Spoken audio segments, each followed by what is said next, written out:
uyu muvugishwa n'Imana Yesaya usomye muri kino gice cya 49 bavugamwo igikorwa Yesu Kristo nka Mesiya yaraje gukora. Mu bisanzwe uri kurasoma nibitahuritse neza yuko bariko baravuga Yesu Kristo, ariko hariho n'ahandi ushika ukumva ko ari Yesu Kristo ariko aravugwa. Kandi Yesaya buye yavuze amakuru ya Yesu Kristo ko azoza gucungura isi, yarabivuze ko cyane gose. Imana ishimwe ko Imana ivuga igashitsa. Ivyavugishijwe na Yesaya inyuma y'imyaka myinshi byarashitse. Yesu Kristo aravuka, hanyuma araza gucungura isi na jewe nawe turimwo. Rero Yesu bavuga ngo Mesiya kubera yari ugiraze kugira ngo ashobore gushitsa umugambi w'Imana. Haleluya. Mwisezerano rya kera uri kurasoma uyu Mesiya nyene bavuga yuko ari umuntu yari yitezwe nk'umucunguzi, azoza ari umuntu afise ubutungane, azoza kugira ngo ashingire intahe ubwami bw'Imana. Haleluya.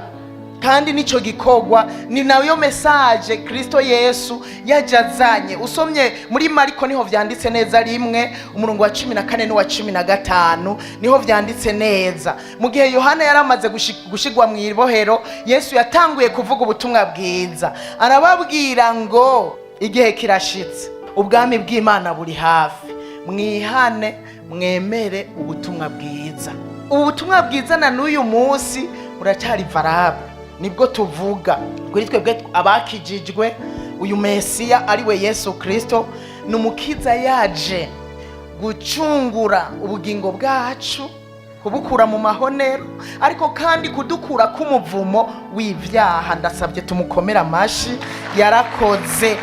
Uyu Yesaya rero aravuga uruhara rwa Mesiya, icyo azobaje gukora. Icya mbere azoba ari umushumba w'Uhoraho, umukozi w'Uhoraho, kandi azoba azanywe no gukiza abanyamahanga no kugarukana abasabagiye bo mu Bisirayeli. Yari yitanze Kristo, imyaka 3 yamaze yararushe kugira ngo turonke ivyo turiko turaronka uno munsi. Haleluya. Arashimangira rero Uhoraho. Niho rero yaciye avuga ngo kuba umushumba w'Uhoraho, hanyuma ugashira hejuru imiryango ya Yakobo. Icyo cyari gikorwa. Hanyuma ukagarukana basabagiye bo mu Bisirayeli. Icyo cyari gikorwa afise. Gwari uruhara aje gukora mu isi. Ariko acaramubwira ngo nibihagije, acaramwongererako, aravuga ngo ndagushizeho rero, ndagushizeho n'itegeko, ndagushizeho kugira ngo ube umuco w'amahanga, kugira ngo ushikirize agakiza kanje abo mu isi yose. Haleluya.